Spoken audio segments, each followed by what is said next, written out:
You are listening to Road to CEO, nothing but in-depth interviews with executives about their journeys as CEO. I'm your host, Will Marlow, and I hope you enjoy the show. So in the early days, you really need to hire kind of like jack of all trades, people who can do a lot of different things, wear a lot of different hats, are really great at putting out fires. And then kind of like that 1 to 10, you need to start focusing on like specialized people who are like really good at the things they do.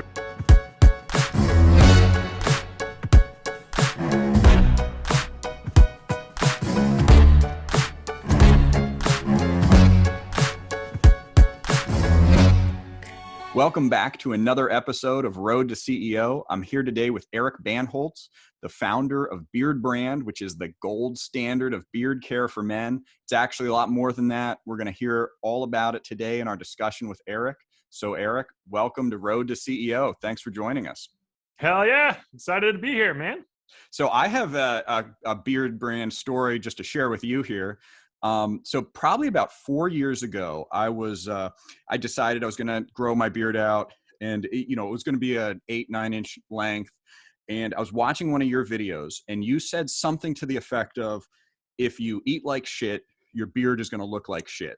And I remember thinking, I don't want to go through all this trouble of growing a beard. It takes a little, it's some effort, and I don't want to do it. So I cleaned up my diet.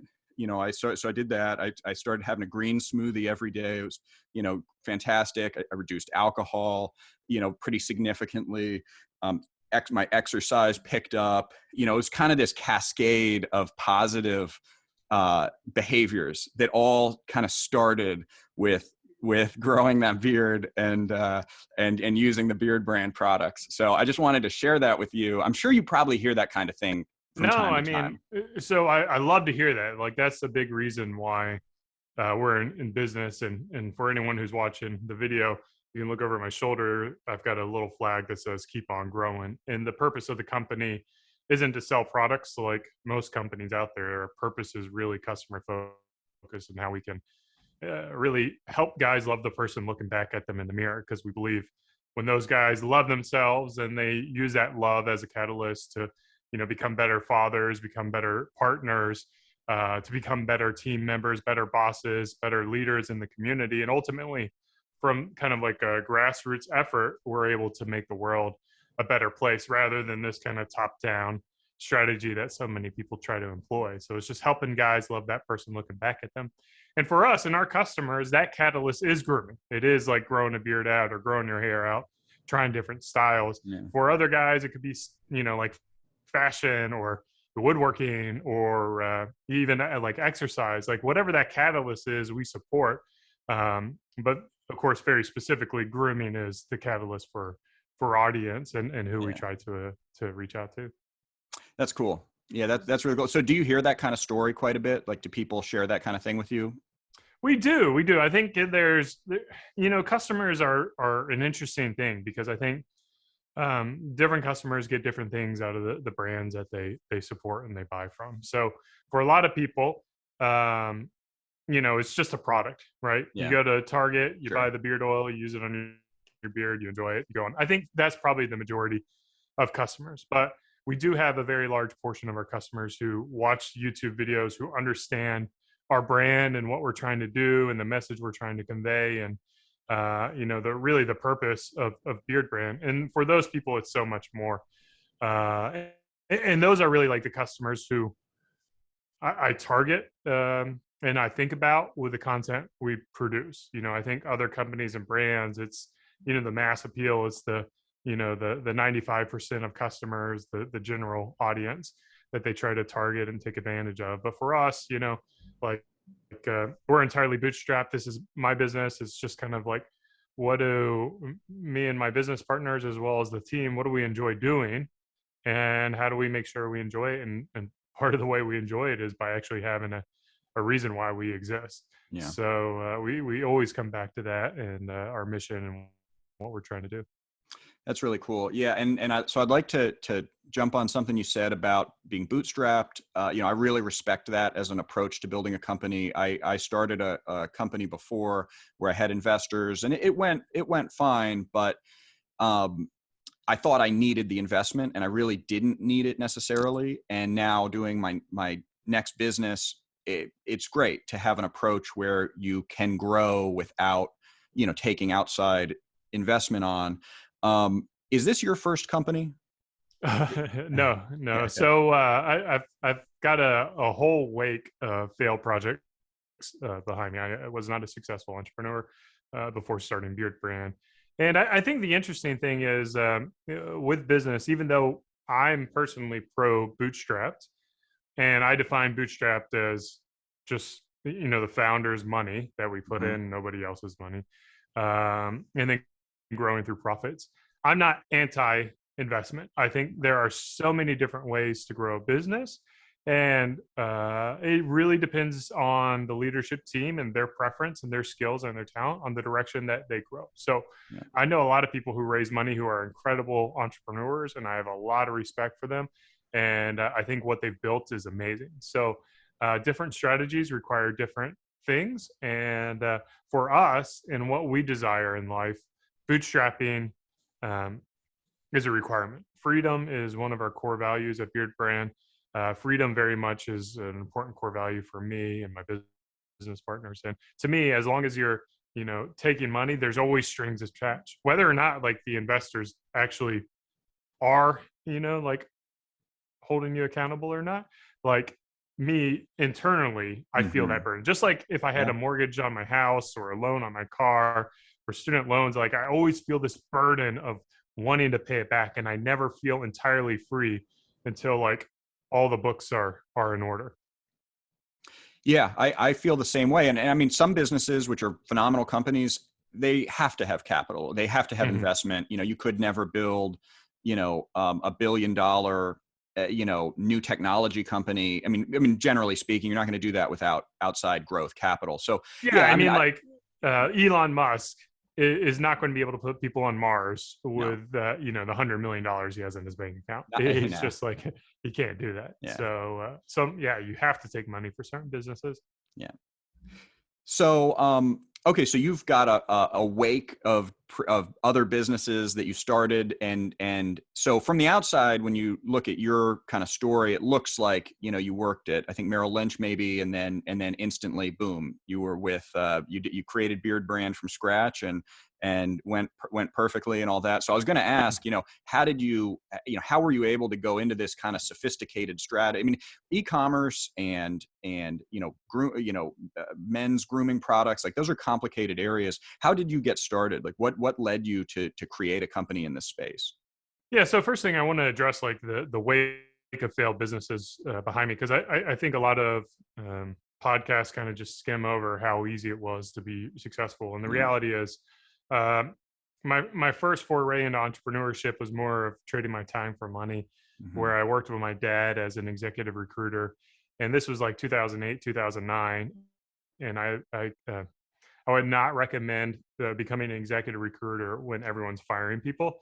Uh, so it was a very challenging thing. I got no placements. I made no money. I essentially just lived off live off my savings for I don't know 3 months. And then once I kind of saw the writing on the wall that I wasn't going to be successful, I started like kind of going into different directions and not really having focus.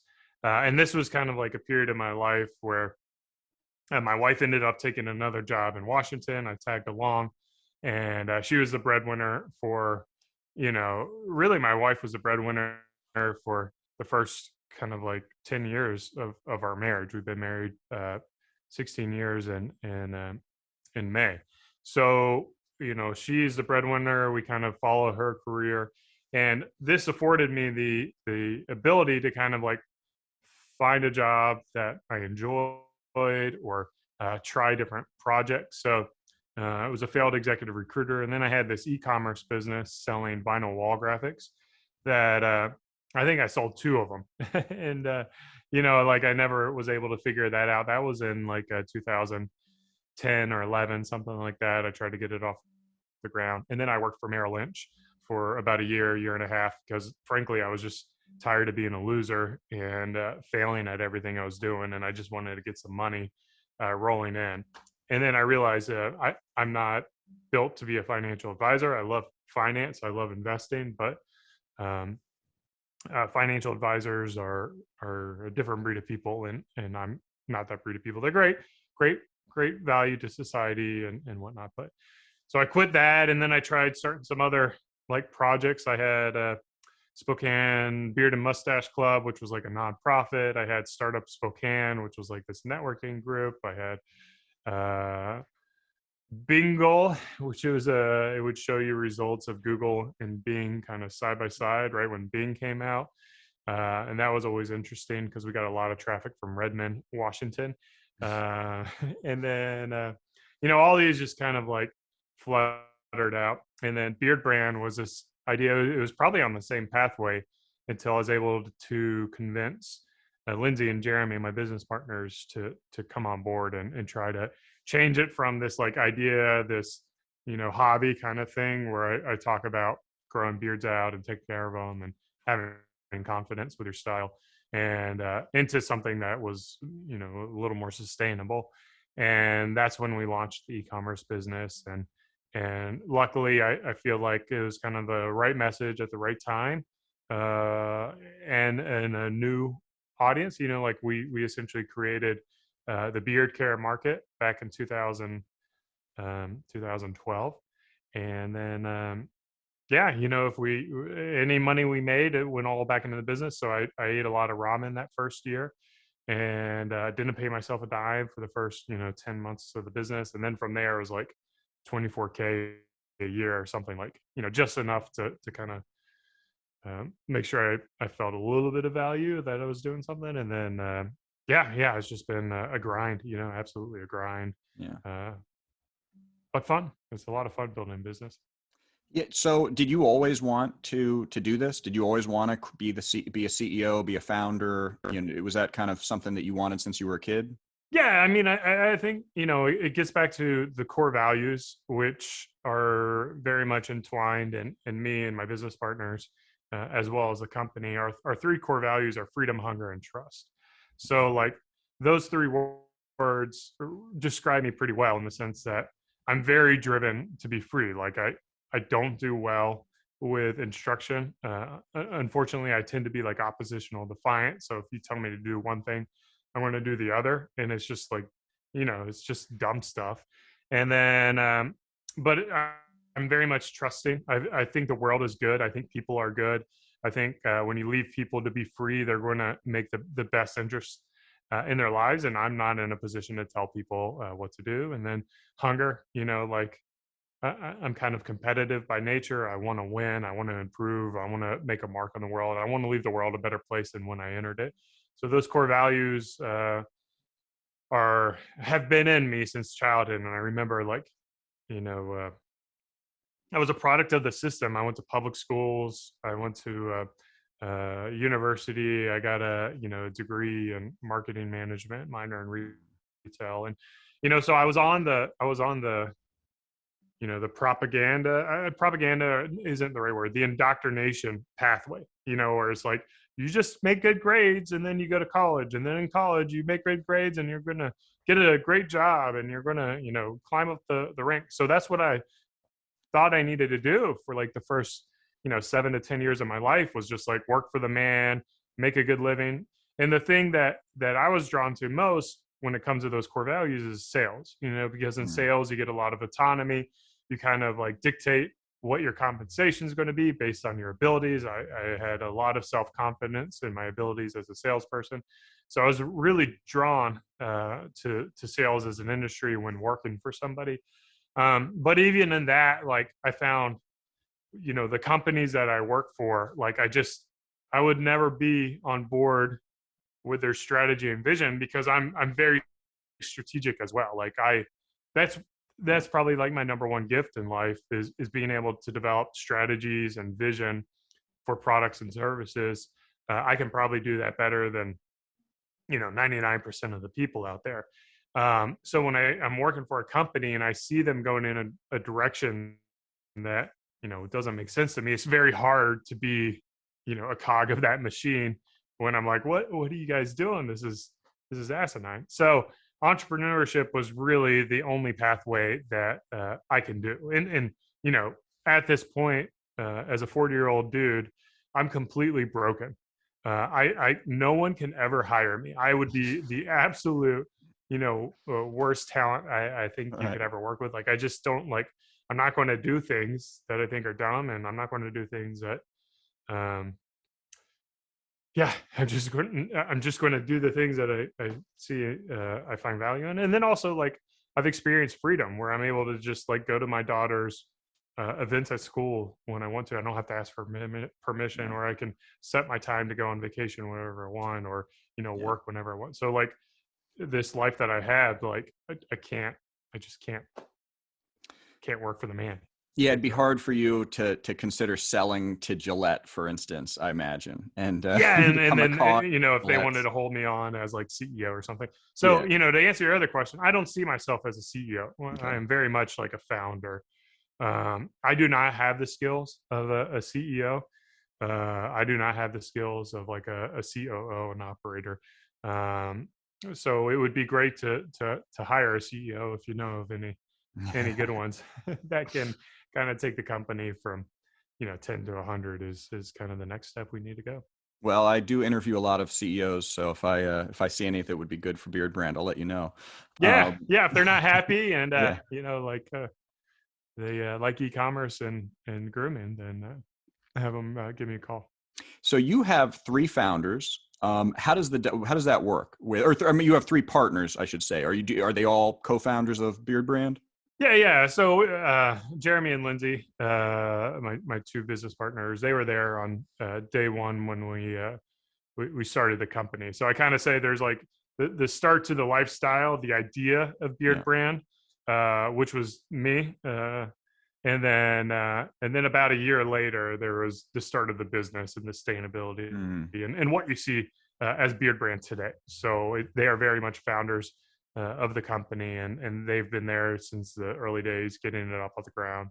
And really, they're the reason we have success. So like me left to my own devices would be it would just be another one of my failed projects. So yeah, 100% of the success can be attributed to my business partners. So I remember my first business. I had a business partner who was very strong on probably, he probably describe him as a great CFO type. Has a lot of financial skills, which I do not have. And you can hear my dogs probably in the background. Yeah. The So I don't have those CFO kind of skills. I didn't go to school for that, and it's just not my natural tendency. And so my partner and I were a great fit for that. I handled certain things, he handled other things. How does it work with what's the dynamic with your three partners? Do they handle some of the things that you're not strong on? Do you guys all kind of pitch in just in general? What's that like? Yeah, I mean, I would say Jeremy and Lindsay and I, we are actually, like three peas in the pod. We're very similar skill sets. We're very entrepreneurial. If you take a Myers-Briggs, or if you believe in Myers-Briggs as an effective way to measure personalities, we're all ENTPs. Okay. So it's good because we're very much aligned philosophically. But if it was just the three of us to run a company, it would probably not. I mean, we could make it work for like that first year or something, which we did, and then you hire people who kind of like fill in around our expertises. Fortunately, all three of us kind of understand, cash management and Mm. finance, as well as like vision and strategy. So I'm kind of how our team's broken up now is I would say like I'm the vision and the strategy for anything like outside of Beardbrand, and then my Lindsay is the strategy and the vision for anything within Beardbrand. So it's like building the team culture, accountability, operations, making sure all the products are available to sell. And then I'm kind of that at point. And then Jeremy is kind of like the best way to describe it would be like a board member. So he's not active in the business at all. He doesn't get a salary, but he comes in as like kind of almost like an outside party to be able to give different perspectives. And it's been great because if like Lindsay and I get in a spat, which 10 years in doesn't happen very much, but in the early days it happened almost daily.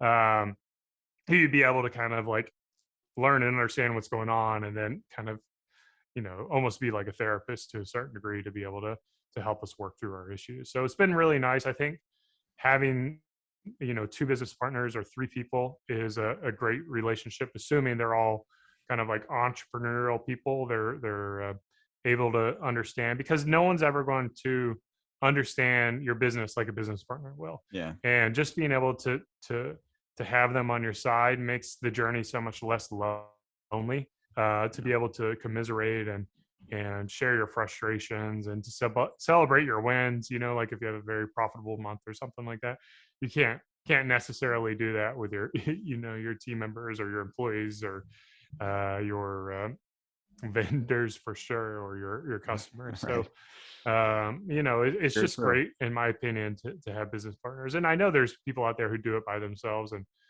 like mad respect to anyone who can do it by themselves, because I certainly do not have that ability.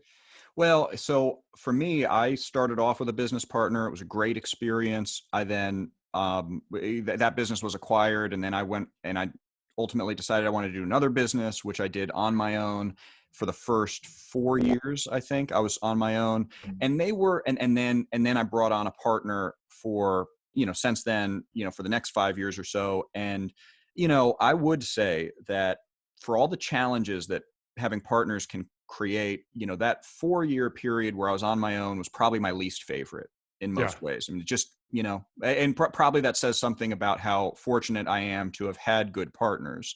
But because I do know people where it's been a horrible experience, it's risky, and it doesn't work out. Well, I mean, the best analogy is, like your personal relationships. Like I Mhm. prefer being married over being single. Yeah, being single is great. I can go out whenever I want. I can, like in theory, I could bang everybody I wanted to bang and like have alcohol and booze. But the reality is, like, that's not a very fulfilling experience. And the beauty of marriage is, you get those really intimate relationships and deep relationships. And then you also, uh, I mean, of course, this could happen as a single person, but you get to have a family and raise a family and kind of like Yeah.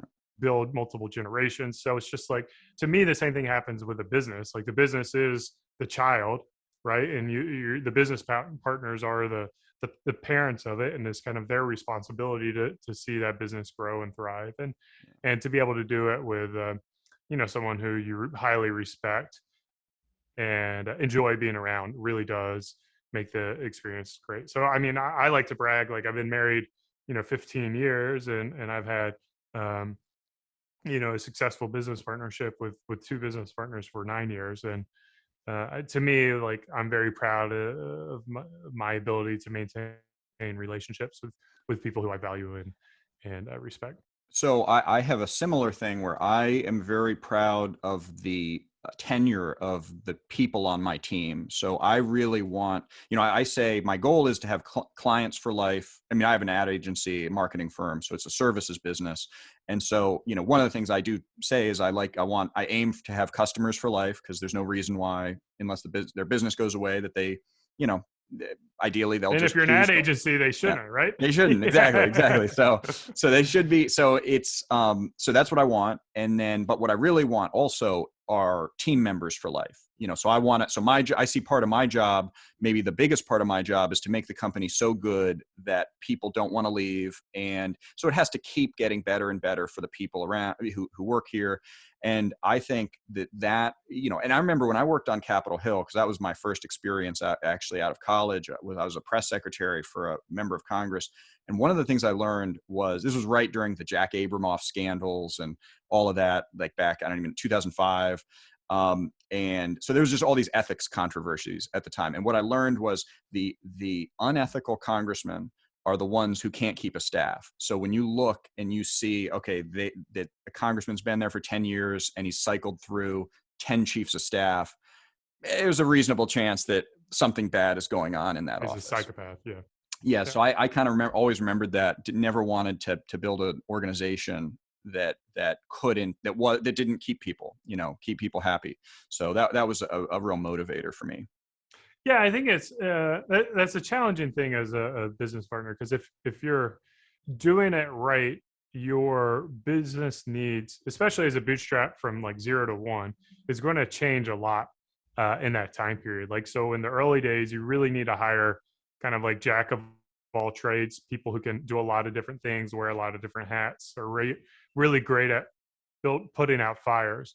And then kind of like that 1 to 10, you need to start focusing on like specialized people who are like really good at the things they do, really good at building operation or SOPs and documenting what they're doing. And I feel like those are two different people. So Mm-hmm. I think it's very much realistic that sometimes a company will outgrow the team members, and sometimes Yeah. you get like freaking phenomenal team members who are just so amazing you can't hang on to them. Like they're a rocket ship, and you're just like grateful for the year or 2 years that they spent working on Beardbrand, but they're just going to go off and do amazing things. So we've had kind of experiences with both, where just some beautiful, wonderful, talented individuals have worked on Beardbrand, and then it's just like, look, I can't afford you anymore. Like you deserve all the money that you can get paid in the marketplace. Like, I thank you for your time, and don't be a stranger. You're always welcome back at the Beardbrand. So um, I think some entrepreneurs really get hung up on wanting to keep employees forever as a testament, like you, and I think it's fair where you have those expectations up front and you're looking for that talent, and you can be clear, like, this is what the company is going to be like, this is what your growth path can be like, and then kind of go from there. But yeah, and employees is a really challenging part of business. I don't think I ever realized how hard it is to hire, to Yeah. train, to set expectations, to be clear, to help like get all the things from here to them with as little distortion as possible. And I think you're always going to get some kind of distortion, but it's a hard thing. It's a hard thing. In fact, on my newsletter, it's in draft mode right now. I'm talking about like, what are my real thoughts as a boss about my team? Um, completely unfiltered. Like, this is what me as a boss thinks about my team, and kind of put it on paper and Yeah. share it to the world. So is that newsletter, is that something you send out specifically only to your team, or are you No, no, sending? no, no. This is a Twitter, Okay, so Twitter that's the one. newsletter. Yeah. Yeah, so I got like 100 subscribers. Big newsletter. No. Okay. All right. I get it. I get Got it. Well, started somewhere. yeah. Well, absolutely. I feel like you've successfully grown to hundreds of thousands, if not more, followers on social media. So I'm sure your newsletter is going to grow as well. Yeah. Okay. So I always like to ask you, are there things that you wish you'd known before you started that you know now that you wish you could have gone back and like done differently when you were in the early days of Beardbrand? Well, so a couple things. In the early days, I'm wearing my Carolina Gamecocks shirt. That's where I went to college. My minor in retail was actually very beneficial because that's where I learned about like keystone pricing, markup, things like that. So I'm very grateful that we were able to set the price point of the products in a way that allowed the company to be sustainable and to grow, Mm, have profits in the right margin. So that was one thing I was very grateful of. Excuse me. The team member thing is something I had no idea. And maybe that would be something that I wish I had the skills, how to hire, how to set yeah. expectations. There's a book called blueprint called EOS, Entrepreneur Operating System, which Okay. I wish I read, like in month number 10 or something like that. And that's just like a great framework for how to hire and how to set expectations and things like that. So we always did kind of like the mission and the core values, we had that down, but just like the KPIs and Yeah. accountability, we didn't know too well. Okay. I see. Um, so in terms of the technology stack that you guys use, you are, I mean, obviously it's a men's care product, but it's an e-commerce company, or at least the origins were as an e-commerce company, I believe, and now you sell through Target as well as on your website and all that. How important was it for you to really understand the technology behind the e-commerce systems that that the company relied on? Yeah, I mean, going back to the early days, I was a self-taught designer, so I used to build websites and design stuff. So I designed the Beardbrand logo, for instance. A lot of the early day packaging, I did all that, and I built the websites as well. I had a really good conversation with an entrepreneur buddy of mine before I started Beardbrand. He was selling Subway tile. I think it's like subwaytile.com or something. And he at the time he was doing $250,000. And I was like, man, that's just so much. That's huge. Yeah. Like my brain couldn't like fathom like how much sales that was. I was like, I can't ever think of being a company that big. And then he talked about like at the time I built my vinyl wall graphic business on Magento, Mm. and Magento would crash every like 20 days or something like that, and it was just like it needed like heavier servers, it needed more infrastructure, it was just like a high maintenance thing, and I had the capabilities to build out another Magento store and kind of like build like a really customized thing. But I'm like, from an e-commerce perspective, I'm not in the business of um, building websites. I'm in the business of helping men love the person looking back at them in the mirror. So the time I spend doing anything that is not that mission is time wasted in the business. And so from an early day, he's just like, go with Shopify. Don't overwhelm the decision. Like there's other good options, big commerce, I haven't used any of the other new ones, but like Squarespace and Sure. go with any of them. It doesn't really matter. You don't want your brain power going to that. You want your brain power going to how can you improve your customers' lives. Yeah. And that was like a really important lesson for me in the early days that I held closely. And it was just like fulfillment. I'm not in the business of putting stuff in boxes. I don't want to be doing that. Like manufacturing, I'm not in the business of putting things like in jars. Like get it out of here. So really focusing on the things that improve our customers' lives. Making great products, that is something we have to do. Like we design and develop products in-house. Customer service, we do that in-house. We can't, outsource that kind of experience. So it's like really understanding what are your core values or your core functions as a business, what you need to be doing, and then, everything else you outsource. So I feel like that's a hard lesson for a lot of folks to learn who are in the C-suite. Was it that conversation with that friend who told you to go to Shopify? Don't worry about like just focus on the things that matter. Was that where you really absorbed that as a lesson, or did you learn that from books as well? Like how was that process for you? Yeah, I would say, obviously being around like-minded people Yeah. is beneficial, but there are some books that were influential in my days. In the very early days, like 4 Hour Work Week, it was like, that's what he talked about. You're working for 4 hours, everything else is done by somebody else. You have VAs, da da da da. Yeah. Another book was Andy Kessler's Eat People, which is a similar concept about, just like focusing on the things that you do best and outsourcing the rest.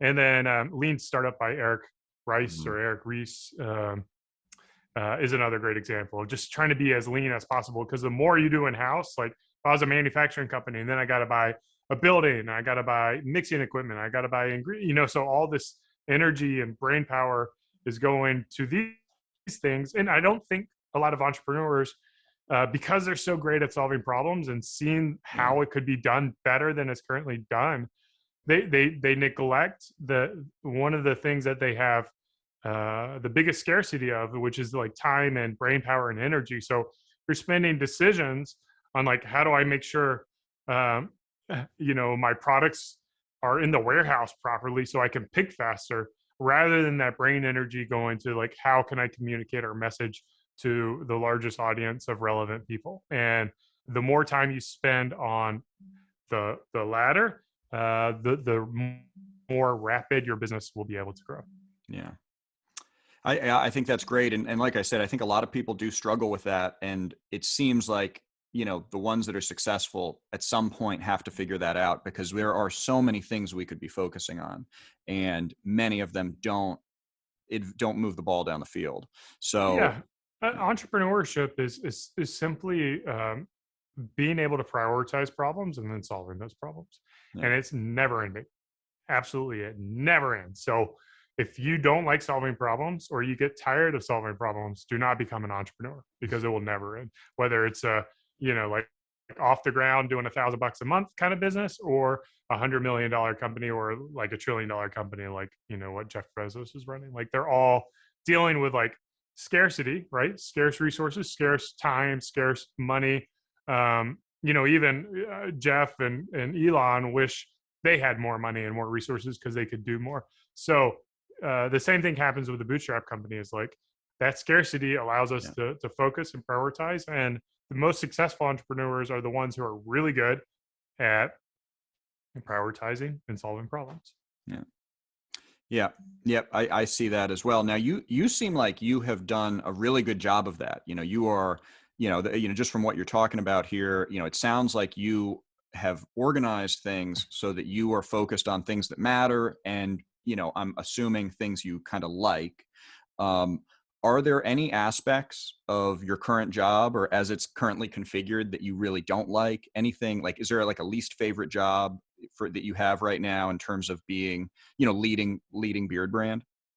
Yeah, I mean, I think the beauty is of building the company is essentially you're able to build a company that you enjoy. I think a lot of entrepreneurs sometimes feel like they're a slave to the business and they kind of have to do things that Yeah. they don't want to do. As a fair point, like I've never hired an executive assistant. And so part of me is like, man, it would be really nice to have somebody like help me out, schedule my calendar and things like that. But then I always feel like guilty about, taking company resources for things like that, where I should be able to just manage my own calendar. So, for the most part, my day revolves around creating content. In fact, this was one of my newsletter articles, like what do I do as a boss, but it's creating content. I have a podcast as well that I do, and then my YouTube content, and then advertisements and education. And then I do, product decisions and design. So I'm part of the product team. And then branding, I just kind of oversee the brand. I'm not doing I don't do any of the production for any of those elements. And then like the strategy of how we're going to grow, what we're going to focus on, and bringing all the pieces together, the talent together.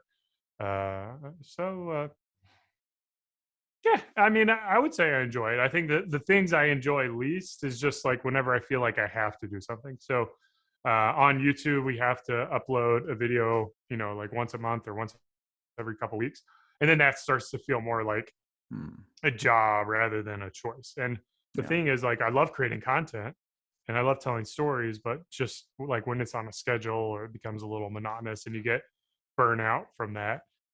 So that was probably actually one of the most challenging things is creating content for YouTube, and I've been doing it for like 10 years. Yeah. So That's interesting. Yeah, I can relate to that very well. I mean, I can't stand doing things that I'm supposed to do. I like being free form, and yeah. that's very tricky. But yeah, I think that's very very interesting. You know, uh, what do you do to distract yourself from work? I mean, it sounds like you've got a really good job. You don't need to distract yourself, but do you have anything going on that's kind of disconnects you? Meditation, that sort of thing. Yeah, well, I feel like I spend more time being distracted than actually being productive. I'm like probably the least productive, founder out there. Like I've just like hacked my way to like through laziness and things like that to do anything. So I actually spend a lot of time researching YouTube videos and getting ideas and inspirations for a channel. But I was a rower until I was kicked off the team, going back to one of my oppositional defiant moments. But weightlifting's been a big thing for me since a lot of the country locked down. So being able to lift weights, I built a home garage out of that. And then I've got a family, so I've got two little ones, and I've been like itching to just kind of travel the world or go on road trips and stuff like that. So we just got back from a road trip to New Orleans with my two little ones. So that was kind of like a good test to see what we can do. Is like an 8-hour trip, and Nice. it wasn't without its painful moments, but I've got good tough kids, so we'll see if we can hit the road a little bit more. So I've also gotten really into weightlifting lately. I think it's a great thing for CEOs to do. You can see progress, like growth, all of that stuff. I've been following a program from a guy in Texas, I think Mark Ripito, who Okay. he does a Starting program. strength. What's that? Starting strength. That's right. Starting strength. Yeah. Yeah. It's a great program. Is that the type of thing you're doing, or are you doing something different? Yeah, well, it's a funny you mentioned him.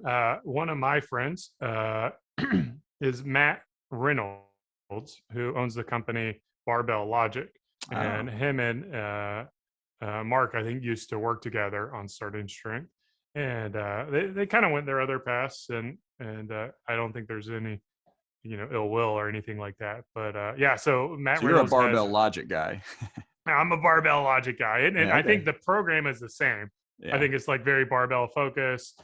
Squats, deadlifts, overhead presses, bench presses are primarily what I'm doing, with a little bit of pull-ups mixed in there. And then we do asynchronous coaching. So I'll film myself doing the workout, upload it to my coach, and then within 24 hours he'll give me feedback and make adjustments to my thing. So it's like no brain power. It's talking about being Yeah. efficient with your time. If you're wanting to maintain your health, and this is the thing that I want to remind anyone listening right here, is like you have one machine to get you through life.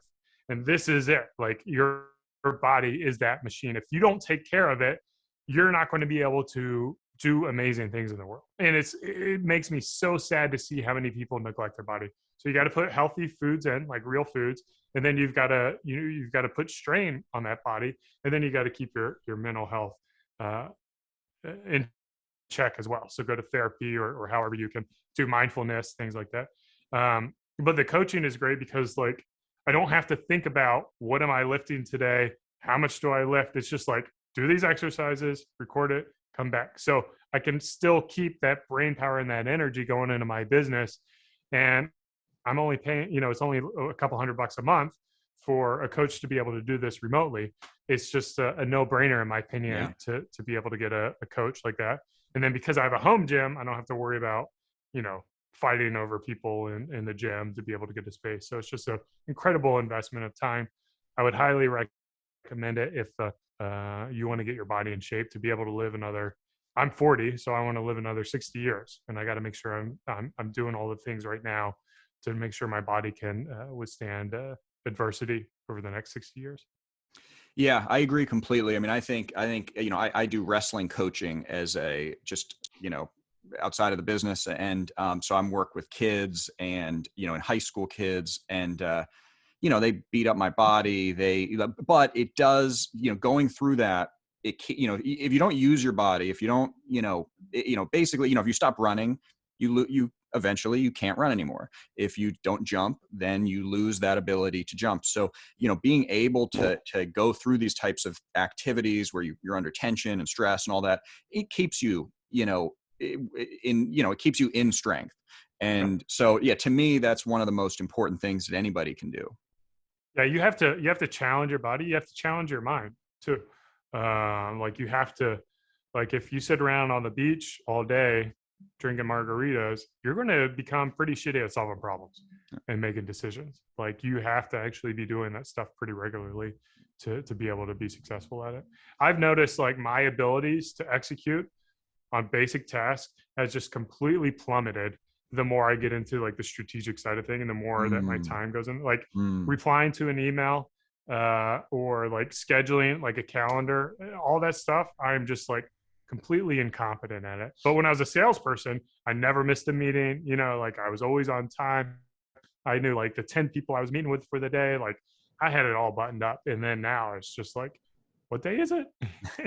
Well, So to get back to something you said about you not wanting to, you feeling guilty about spending company money on an assistant. I remember one of my, best mentors said to me early on that he doubled the size of his company when he finally kind of bought the bullet and bit the bullet, and, and hired a personal assistant.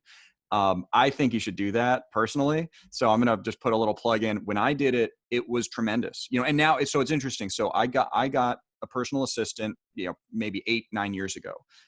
That person was tremendously helpful. I don't have a personal assistant at the moment. That person and ultimately moved on after like 5, 6 years or whatever. It did not replace her. Um, but the team had gotten bigger, so I no longer really needed that same role. But at the time, it was life changing, and I really mean that it was truly life changing.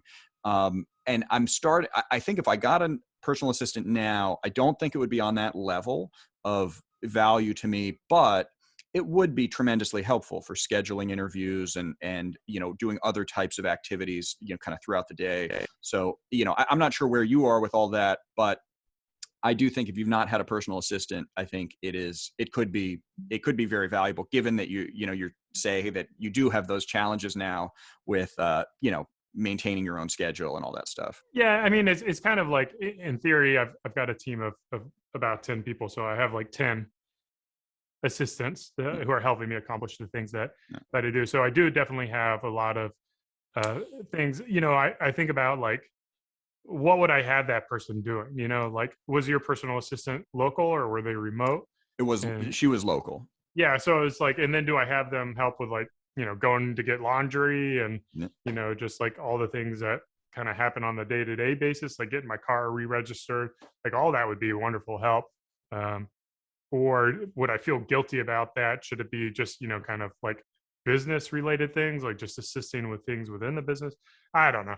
Like, so I do think, Those are good questions. I mean, those are good questions. I would turn it back around and just say, like, well, would that lead to you, projecting more of yourself and putting more of yourself into the business? And if so, then yeah, maybe you would have that person doing all those personal things.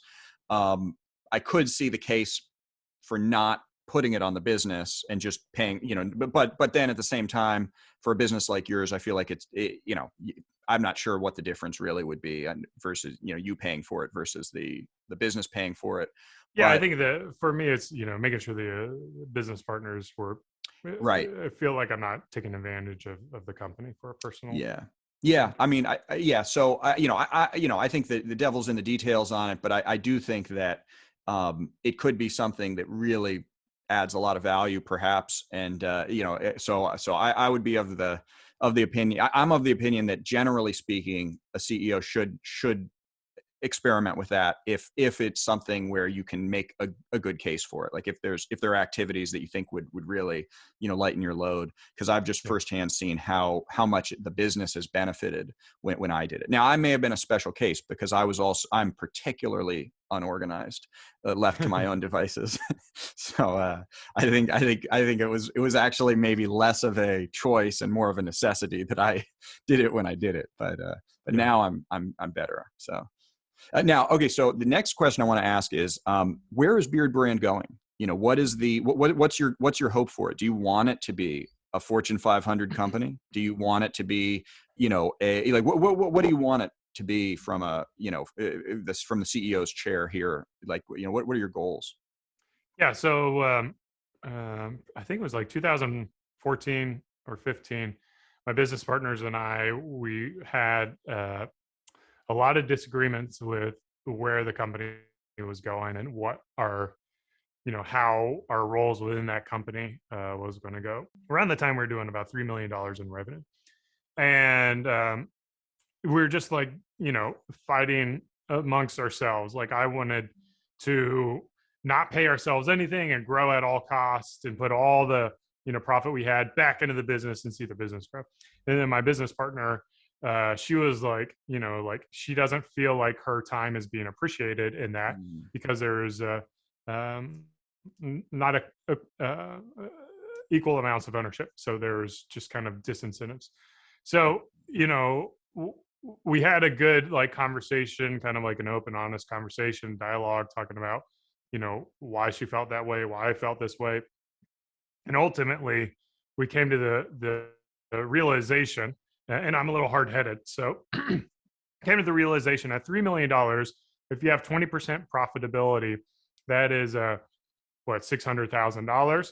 And then, you leave half of that into the business, and then, you split that 300 among your team, and, or among the founding team, and you have a good life. You have a roof over your head.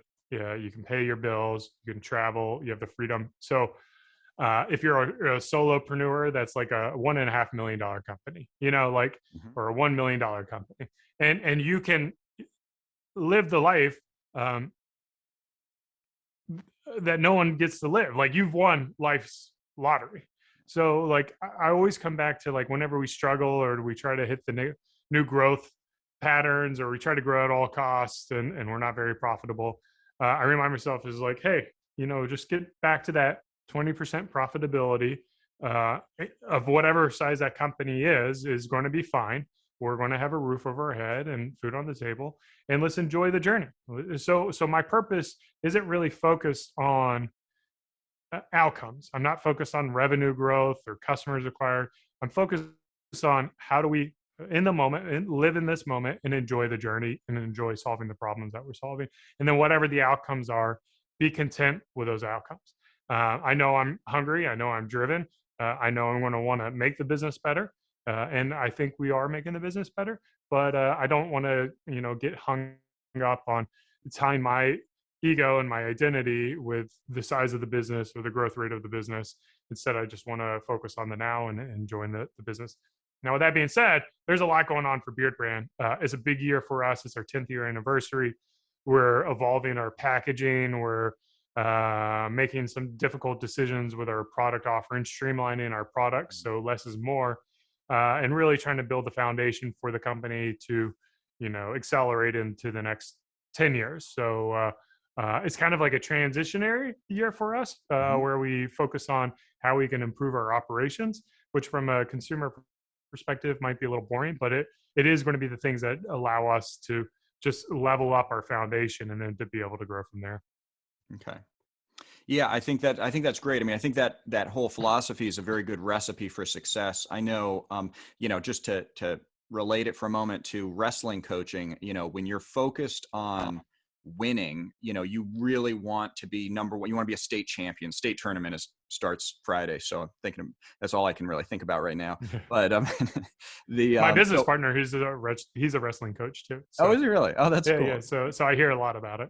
Okay, very good. Okay, so you're used to this. So, so if you go out there and you're really overly focused on the outcome and, that's all I want, that does not really help you perform better. In fact, it takes away from your ability to execute, because instead of using your mental energy on hitting your next move, or if it's practice, just improving and performing, you're anxious, you're about something that doesn't contribute to your, like, anxiety is okay if you're anxious about something that drives performance. But if you're anxious just, oh, I hope I'm number one, or I hope I'm number four, like to qualify or whatever, then, that hurts you. And I firmly believe that in business, the same is true.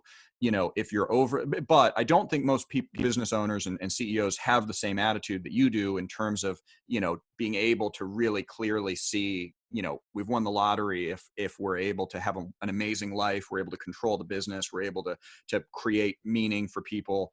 I don't think most people have. I think most CEOs probably do have a more narrow-minded focus on 20% profit or 20 growth every year, and this, that, and the Yeah. other thing. So I think It that is is a hard. It refreshing is approach. hard because, like podcasts, they always highlight what are your numbers, what are your growth, Yeah, like what are you doing, how many customers you have, how did you do that? It's never yeah, focused on, like, are you enjoying it?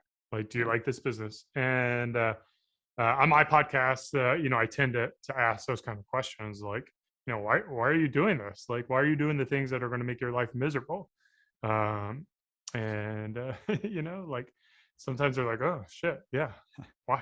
you know? Well, what's interesting also is when you're overly focused on metrics, you can't really do new things exactly. Like for instance, I was just talking to somebody who wants to do a podcast, wants to create, because I mean, everybody wants to do a podcast, and but they are really focused on, well, what's the ROI going to be? Well, that's Yeah. going to be, I mean, I don't know. I don't know. It's tough to say. Like, it's going to be. So, I mean, I always It'll say, be negative. Like, there you you're go. not going to you're not going to get your money back on Yeah. it. Like, Yeah. let's be real. That's true. That's true. Yeah. I mean, my answer to that person was, well, I'm really focused on the relationships. I like the process of podcasting. I get a lot out of that. And, if that works, then, the metrics are kind of a bonus if you reach a lot of people, or if you do, or if you hit whatever you consider to be something that makes it worthwhile. But Yeah. I want to divide that into things that are, that don't depend on those types of numbers. Yeah, absolutely. I mean, because to a certain degree, like, I don't know, I get it both ways. I get people who are very like goal oriented, very, Yeah. metric oriented. I think they probably do perform at a higher level than maybe people who just kind of focus on the inputs. Um, but I just don't feel like it's a very sustainable way. I feel like it's a very ego driven way. There's an author, James Clear. He wrote the book Atomic Habits, which I really align closely with. Just this idea that you can make small changes in your life that can have a big impact. And it's just like, what are we focusing on now? And it can be really tiny, like switching from, Cokes to water. Like that's one small little change, but it's just going to have such a big compounding effect on your life over the years. Try to get salad every time for a side versus French Yeah. fries. Like just that one small change. Anytime there's an option on the menu for fries or a salad, even if you have to pay more for it, just get the vegetables. Um, what are the small changes you can make on life? Because once those become habits, you build up on it. You build up on it, and then by the end of it, you've built a pretty well-oiled machine, for lack of better terms. Yeah. Yeah. So you've got a podcast. So right now people can find you. They can find the company at beardbrand.com. They can find you. I don't think you're on Instagram anymore, but you are on Twitter. Yeah, Twitter is my number one social media platform. Okay. You found me on LinkedIn, and that's like a hit and miss. Like I'll go months without checking LinkedIn. So I would recommend hitting Excellent. up Twitter first. Okay. Excellent. Excellent. And then what about your podcast? Yeah, Where so can my people find podcast that? is called E-commerce Conversations. So clearly, we're talking about e-commerce things. And then if you go to Twitter, I think there's a little banner to subscribe to my newsletter, which are going to be more of like my random thoughts. So it'll probably be like business and like self-improvement tend to be the things that I think about the most. Okay. So it's not very beard focused. If you want beard focused content, head over to our YouTube channel or head over to Beardbrand. Well, I'm already very familiar with that, but I'm looking forward to checking out your podcast. I hope everybody goes out and buys some Beardbrand products if that's what they need. And I recommend them. I like them. I'm trying to remember the name of the beard oil that I like. It's not Old Money. It's the Smoke. Temple Smoke. Yeah, Yes, that's my Temple Smoke. favorite Yeah, too. that's okay. Nice. Yeah. So, keep doing what you're doing. I really, I've admired your company for a long time. Really appreciate you sitting down. Yeah, it's been a great little chat and keep on growing. Yeah.